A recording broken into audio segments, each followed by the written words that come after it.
You sit in your bedroom, put on active noise-canceling headphones, open Spotify, and play your favorite lo-fi playlist. Pure bliss. Now, strip off your hoodie, turn off every light, erase your walls, and drop yourself 40,000 years back into an Ice Age limestone cave. The temperature is hovering near freezing. Water droplets hit damp stone like slow hammer strikes, and in the pitch-black void 15 feet ahead of you, you hear a heavy, wet breath that definitely does not belong to a human. In total darkness, your brain does not just get bored, it panics. Without visual input, your auditory cortex goes hyperactive, amplifying every tiny scrape into a stalking predator and triggering immediate panic and terrifying hallucinations. So how did our ancient ancestors spend thousands of terrifying nights in pitch-black caves without going insane? They did not just huddle in a corner shivering. They took a flint blade, hollowed out the wing bone of a giant vulture, carved 5 finger holes into it, put it to their lips, and dropped the world's very first musical note. Music was not invented for radio hits, stadium concerts, or background playlists. It was born as a biological survival technology, a psychological riot shield forged to master the terrifying silence of the dark, synchronize frightened human minds, and prevent our species from unraveling in the shadows. As it turns out, the invention of music might be the exact reason Homo sapiens survived the brutal Ice Age while other ancient human species vanished into extinction. To understand why ancient humans started blowing through hollow bird bones, you must first understand the absolute psychological nightmare of the Paleolithic night. Before electric lighting, the sun did not just set, it erased reality. Outside the cave, apex predators like cave lions, giant hyenas, and saber-toothed cats owned the dark with deadly night vision. The forecast back then was simple: dark with a high chance of becoming a midnight snack. Inside the cave, safety required retreating deep into the subterranean earth, far past the reach of moonlight. Caves were prime Paleolithic real estate because they had only one entrance. You could put your back against solid rock and know exactly where danger was coming from.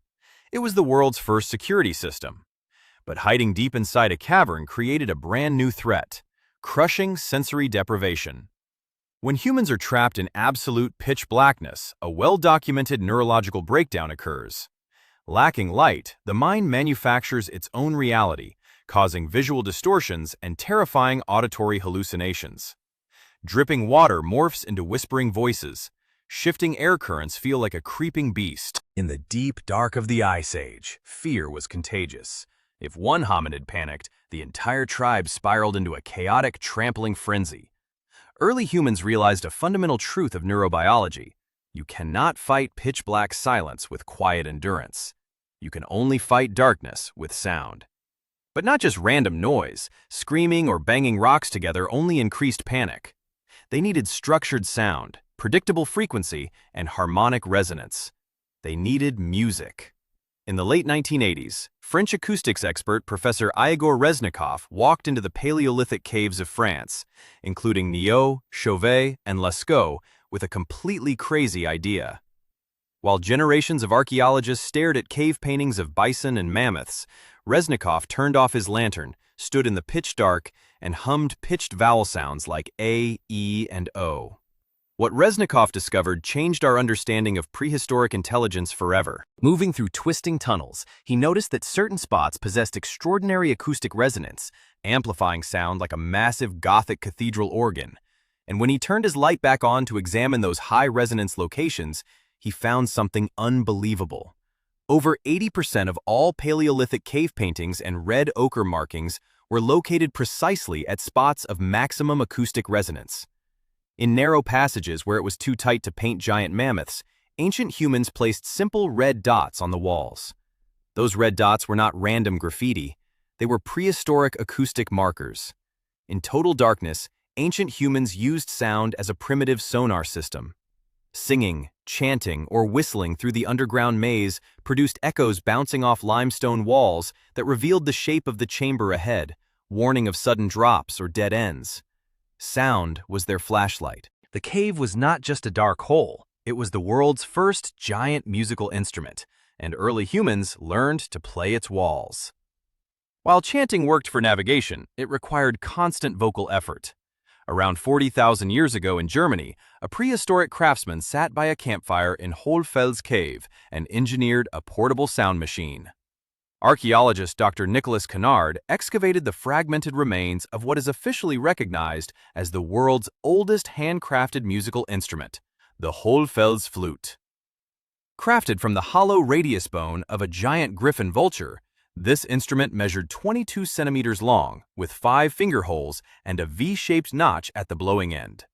Tellingly, it was discovered in the exact same layer as the famous Venus of Hohle Fels figurine, proving that art and music exploded simultaneously in human culture. Think about the engineering required to build this artifact. A vulture bone is naturally hollow and lightweight, but carving smooth, circular holes into fragile bird bone using only sharp flint blades without shattering the shaft requires master craftsmanship. In the same cave layers, archaeologists even found flutes crafted from dense mammoth ivory, which required splitting a curved tusk lengthwise, carving out an interior air channel, and resealing the halves with tree resin and animal fat. That is not primitive tinkering. That is aerospace-level Paleolithic engineering. When modern musicologists built exact replicas of the Hohle Fels flute and played them, they made a mind-blowing discovery. The instrument does not produce random squeaks, it plays a complete, mathematically sophisticated pentatonic scale. The notes carved into a vulture bone 40,000 years ago sound shockingly similar to modern folk and blues melodies. Our ancestors were not making primitive noise in the dark, they were playing harmonic music. The story of prehistoric music gets even more intriguing when we look at our extinct cousins, the Neanderthals. In 1995 in Slovenia, archaeologist Dr. Ivan Turk uncovered a 50,000-year-old fragment of a cave bear femur featuring 4 aligned perforations, the Divje Babe flute. Turk argued that Neanderthals crafted it long before Homo sapiens arrived in Europe, suggesting they possessed deep symbolic culture. However, a fierce debate erupted. Skeptical paleozoologists pointed out that Ice Age cave hyenas frequently scavenged bear bones, and their powerful jaws could pierce round puncture holes that mimic finger holes. Whether the Divje Babe bone was a genuine Neanderthal flute or an accidental hyena chew toy remains one of archaeology's greatest mysteries. But what is undeniable is that for Homo sapiens, music was a non-negotiable social necessity. Beyond bone flutes, ancient humans invented another acoustic technology, the bull roarer, known scientifically as a rhombus. Crafted from a flat piece of bone or wood attached to a sinew cord, the bull roarer is whirled around the head in rapid circles, producing a low-frequency, pulsating roar that travels for miles through caverns. To an outside predator, the thundering hum of a bull roarer sounded like a supernatural beast or impending storm, scaring off dangerous animals.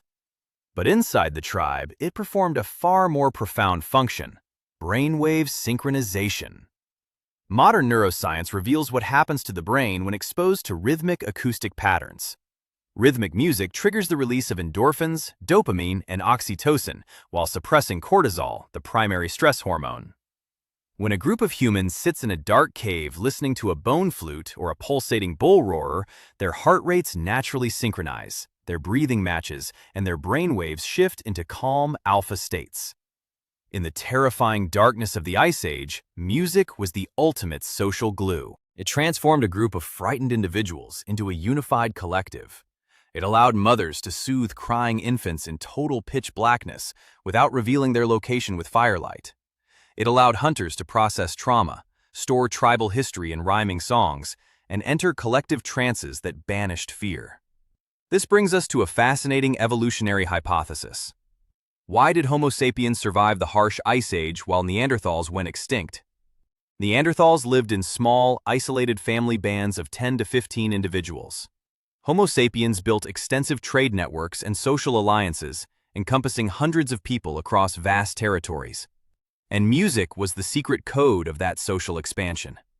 A shared song or musical instrument allowed distant tribes who spoke different dialects to instantly recognize each other as friends, share resources, and coordinate joint hunts.